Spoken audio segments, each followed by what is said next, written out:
agenda. Welcome to the rest of my life. Oh, I am Lance Ash, your host and humble narrator. Oh my God, here we go. All right, back to work. Gotta get the damn mirrors fixed. Every mirror it's got to be adjusted and fooled with. Okay. All right, like I said, heading back to work in the car on a very humid day. All right, first order of business, I have to go through the CDs in my bag to tell you what I have here. All right, number one, Il Gruppo. This is, Il Gruppo was, full name, Il Gruppo di Improvvisazione Nuova Consonanza. They were a group of 6 Italian composers, mainly soundtrack composers, who formed a little group for experimental music. And this is a collection of their stuff called Niente. Oh, goodness. Ennio Morricone was one of them. This is Bob Dylan, Time Out of Mind. This is like his big comeback record, starting a string of solid records that he did. Oh, goodness. Okay, hold on. Next. Okay, this weekend I got 2 Michael Franks records at a thrift store. This is Michael Franks' Dragonfly Summer, I think is the name of it, yeah. And this is the other one. This is Abandoned Garden. Michael Franks is sort of a... what's the right word? Sort of jazz vocalist.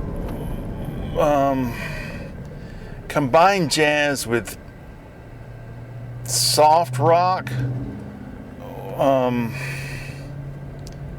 He's got this very gentle, mild little voice. It reminds me a little bit of Bob Dorough, but not so idiosyncratic. I'm not really crazy about Michael Franks, but I already have 3 of his records. So once you start a collection, you can't stop. So now I have 5. Next is Iron Maiden, Somewhere in Time, which I've been slowly working my way through lately. Wasted Years is such a good song. Such a great guitar solo. Just brilliant. Oh, and the song Alexander the Great, which I haven't heard in several years. I listened to it the other day. Oh my God. Brilliant. All of Alexander the Great's career summed up in an 8-minute song. Next, In Excess, Listen Like Thieves. Next, Duran Duran, Notorious. Next, George Winston.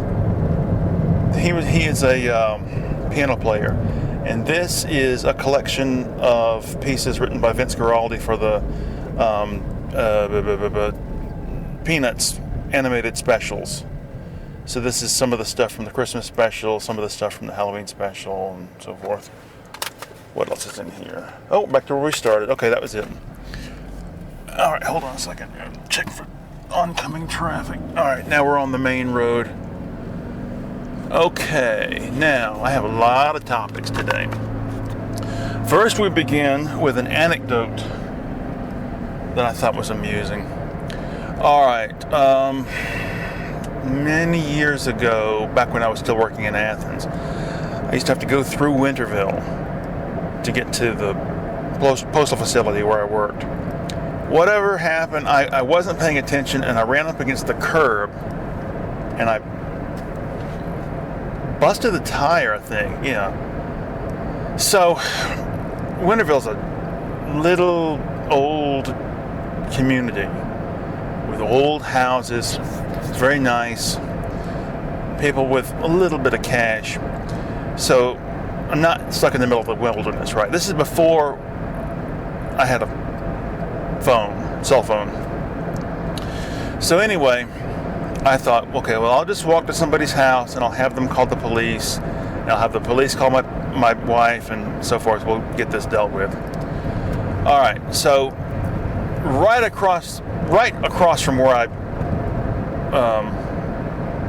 was stuck was this house, and I knew who lived there. I can't remember their name exactly.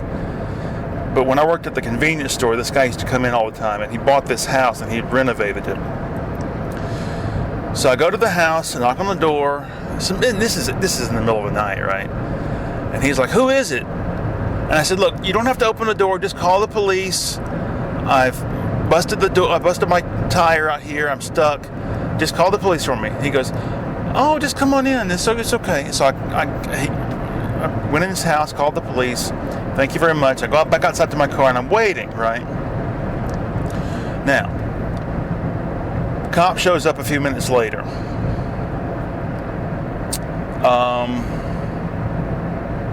I think my dad, I must have made several phone calls. My dad was on the phone, either help me change the tire or let me have his car and go to work. So anyway, all right, so I'm standing there with the cop waiting for my dad to show up. Okay. The cop wants to make small talk. First, the thing that happened was I had been having trouble with one of my forearms, my left forearm, and just horrible pain. So, and I knew I had been diagnosed with oh God, what's the word for it? Repetitive metacarpal syndrome. I can't remember what it's called, and I knew it wasn't right because that takes years to develop. But they give me this little brace to wear.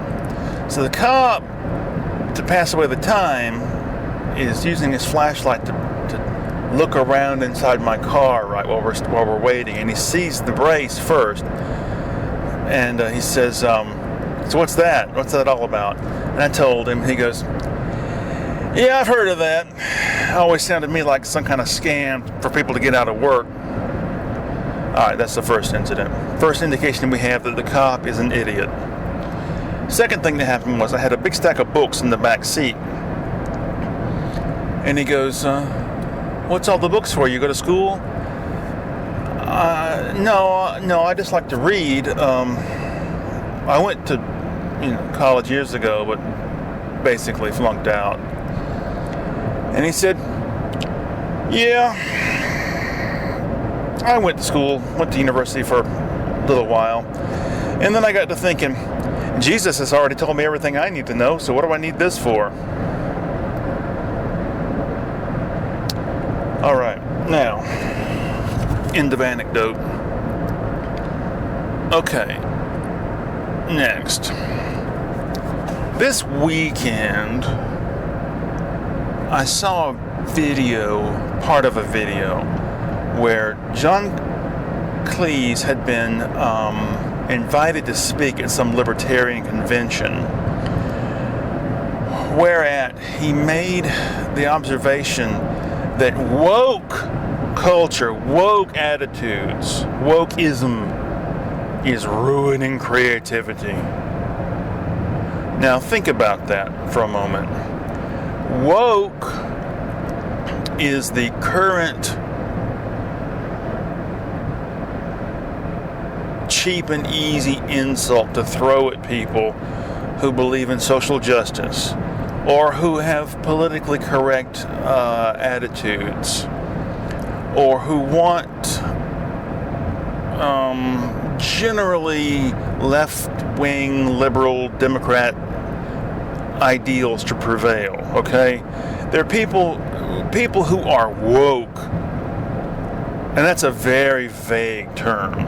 Okay, they want to end the traditional racial stereotypes. They want to end the traditional sexist stereotypes and the traditionally accepted harassment of women in the workplace, that kind of thing, okay?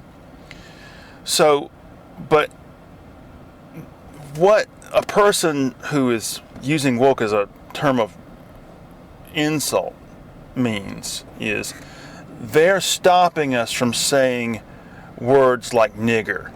They're stopping us from using the old cliche of the bimbo in our work. And if we can't use those types of tropes in our work, then our creativity is being stifled. That's essentially what John Cleese is saying, okay? So I left a comment on the video basically saying nobody's creativity is being ruined here.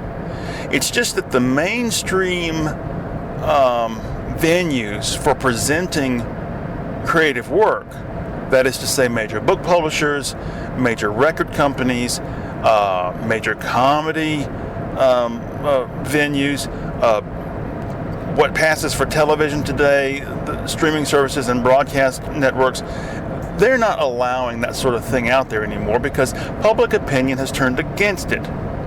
Whether they want to believe it or not, the average intelligent person doesn't want to hear somebody stand up and put on blackface and go ooba gooba ooba gooba. Okay? So it's not as if some select group of tofu eating elites has decided we have the power to stop people from using words we don't like and we're going to cancel them. Okay? But if you do want to do that type of work, you have every opportunity to do so. It just doesn't mean, it only means that you're not going to make any money at it because you won't have access to the mainstream conduits for that type, for whatever. Books, comedy, television shows, movies, music, okay? That's all. But that's always been the case. And here's the problem with that. Here's the problem with Cleese's argument. He's presenting this argument at a libertarian conference. Libertarians are the ones that say the marketplace will deal with these things. If this type of work is not popular, then it won't make any money. That's just the law of the market. And yet, here the libertarians are whining, we can't say coon anymore. So anyway, I left this comment, and this guy jumped all over me in the comment section, and we're going back and forth, and I think I finally beat him down through force of rational argument. I'd like to believe anyway, because he stopped responding. I guess he's got tired. Anyway, it just irritates me. Everything is,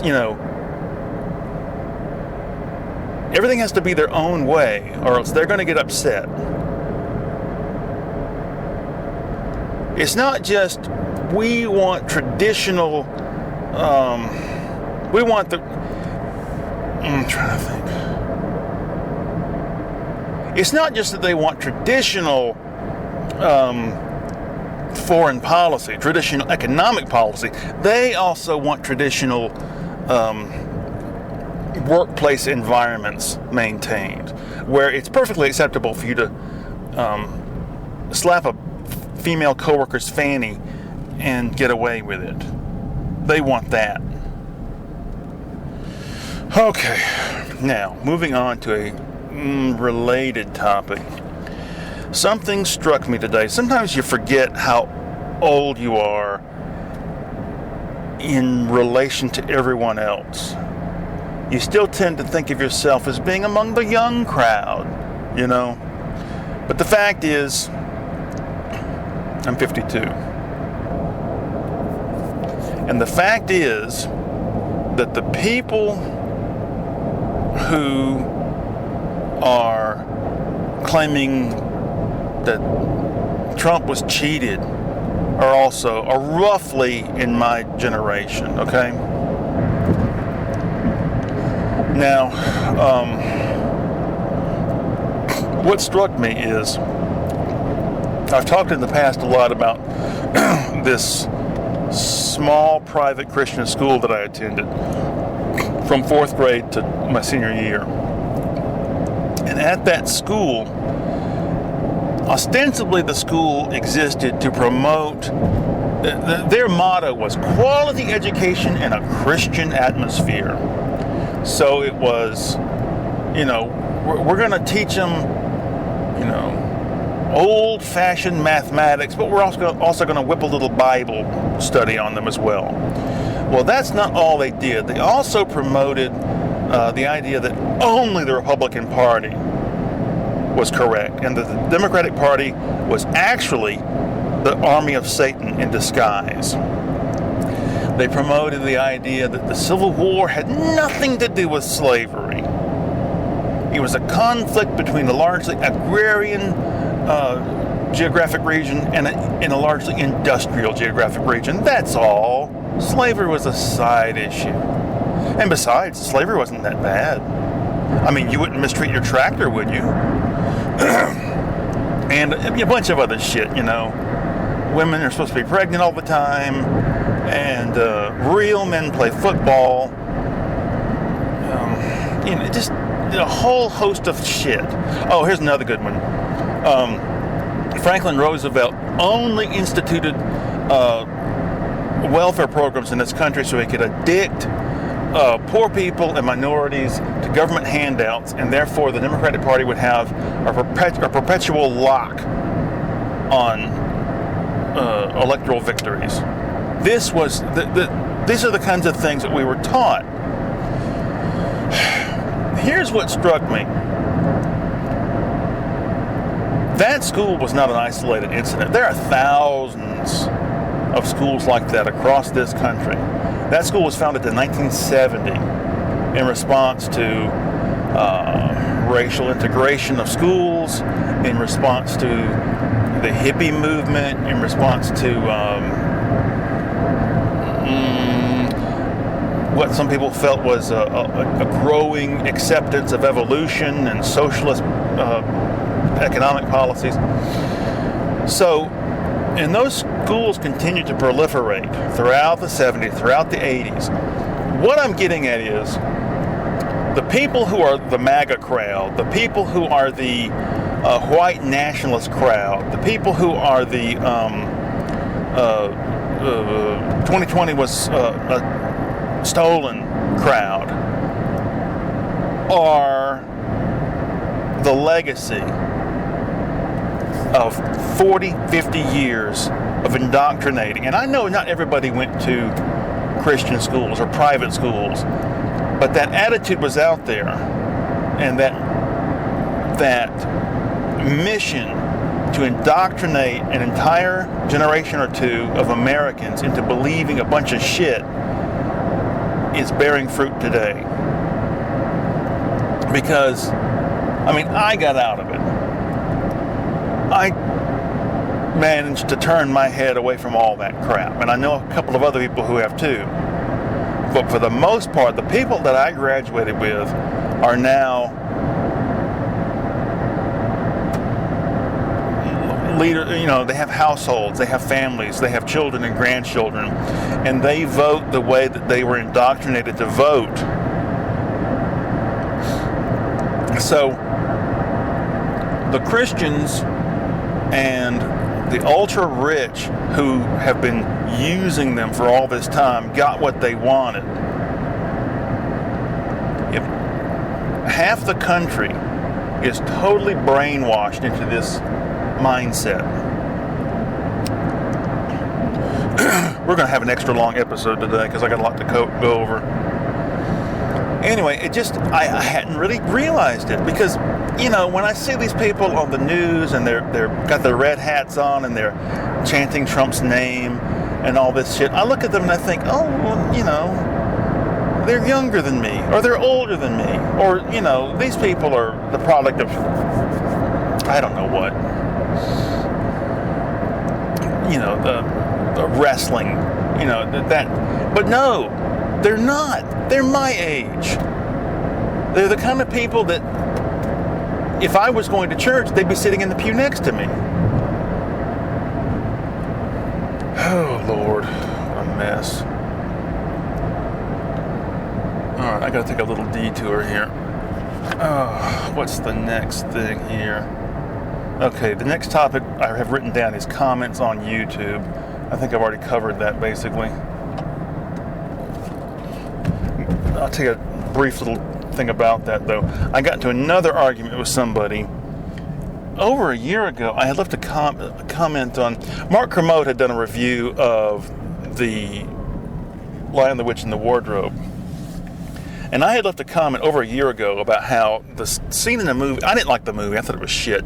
But the scene in the movie that really pissed me off is when Father Christmas hands out the weapons to the children so they can go slaughter in Lion Jesus' name. And this guy jumped all over me about that,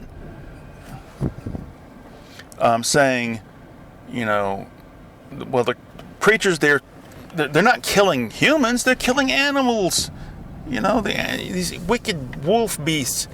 It doesn't matter. Within the context of the movie, the animals on the evil queen's side are sentient beings. Okay? Hold on, I gotta park the car. Park. Power. Oh God, hold on a second. This is gonna be fun. Anyway, he's getting all onto me about this. I'm trying to make my argument. He's just not listening to one fucking thing I'm saying. Alright, I'm gonna pause this. Hold on. Alright, I'm back. Hold on, I gotta get my shit together here. I don't even know what my next topic is. Oh, music last night. While she's getting her affairs in order, my sister is living with my mother next door. Alright. We're getting close to... This is late, right? I can't remember what time it was exactly. It's after dark. My wife's getting ready to go to bed. I'm getting ready to stay up all night and paint. And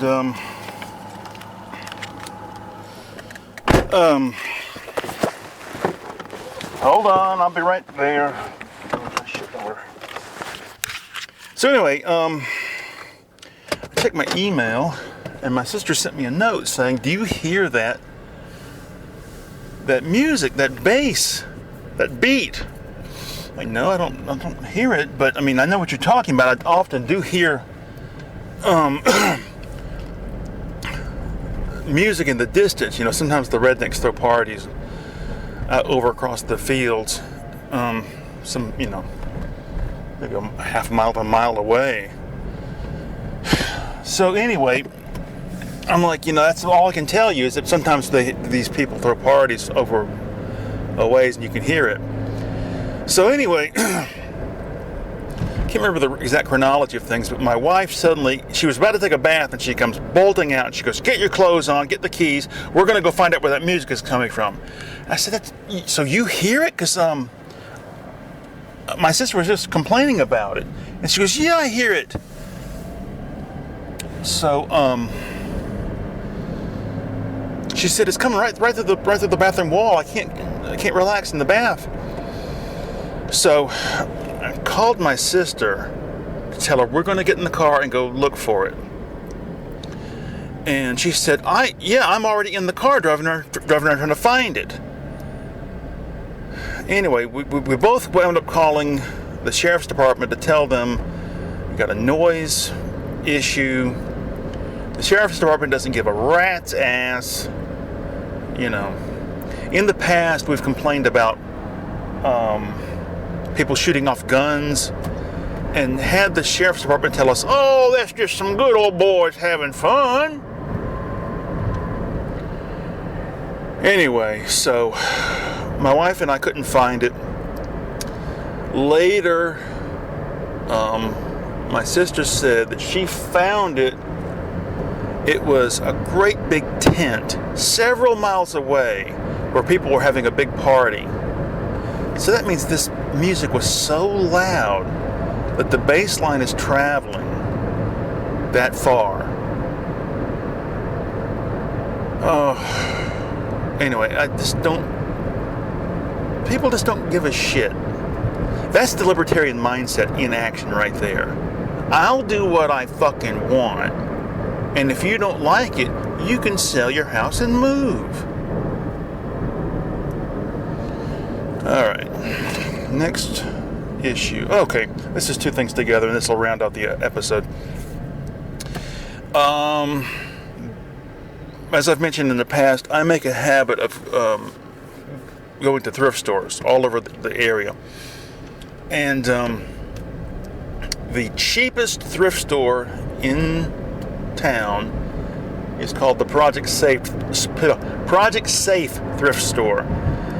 They use the proceeds from selling the stuff at the store to fund Project Safe, which is a program that enables women to escape abusive relationships, enables women and their children to get out of abusive households.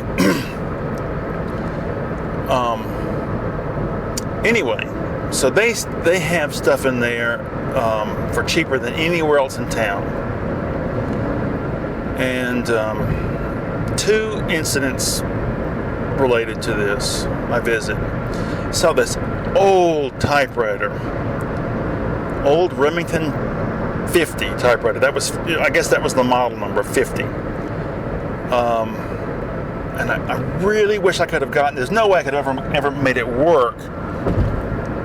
But just as a piece of industrial sculpture, it was beautiful. But they wanted $65. It's ridiculous.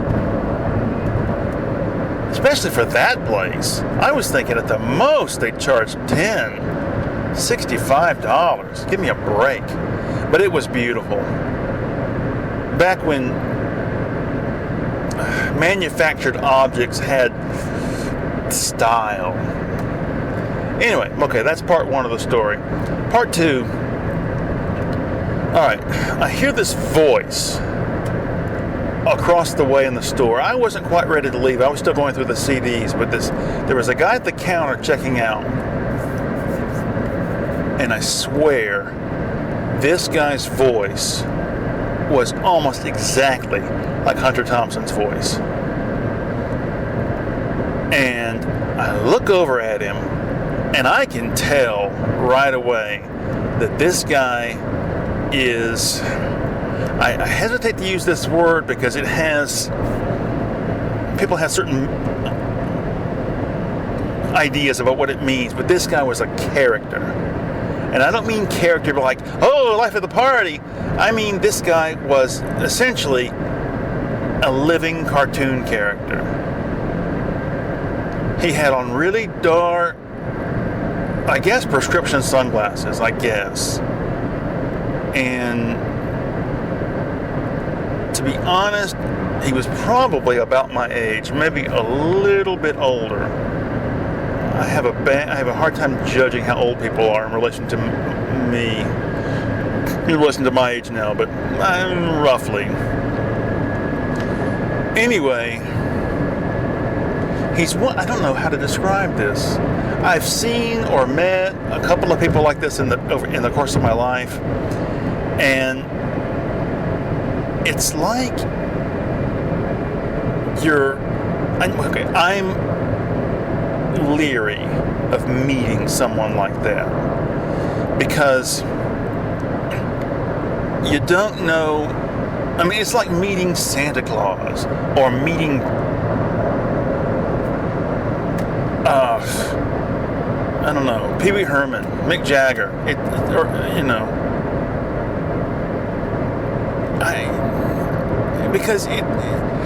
I know this is very vague, and I'm having a hard time conveying what I mean. But it's like this is not a real person. It's like a person who is just surface, and couldn't possibly have real emotions. Couldn't possibly have a real interior monologue going.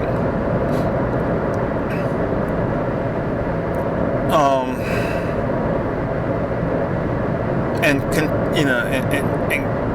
coincidentally with that, this is the kind of person that would have no compunction about fucking your wife. Not that he was good looking, but he had cartoon character charm. And I didn't even speak to the guy. I just heard him talking. And at the counter. I can't even do the voice. It was really, I can't do it. I can't do the voice. He wasn't quite as mumbly as Hunter Thompson, but he had the voice like that. I'll be back tomorrow. I'll be back here later. Something like that. I don't know. Gave me the creeps, I'll tell you that. After I left the store, traffic was crazy. And I thought, well, I'll take a detour and get to where I'm going that way. And I got lost and wound up being about, I don't know, 50 miles, swear to God, about 50 miles away from where I was supposed to be. And for the first 30 minutes that I was off track, all I could do was think of this guy and think, there's no way he's a real person. But then, after being lost for long enough time, I'm starting to get pissed off that I'm lost, and all that went away. Okay, happy thoughts. Alright, I think that's about it. I can't think of anything else to say. Didn't get shit done this weekend. Barely got any painting done. I'd love to be a character. Alright, see you later.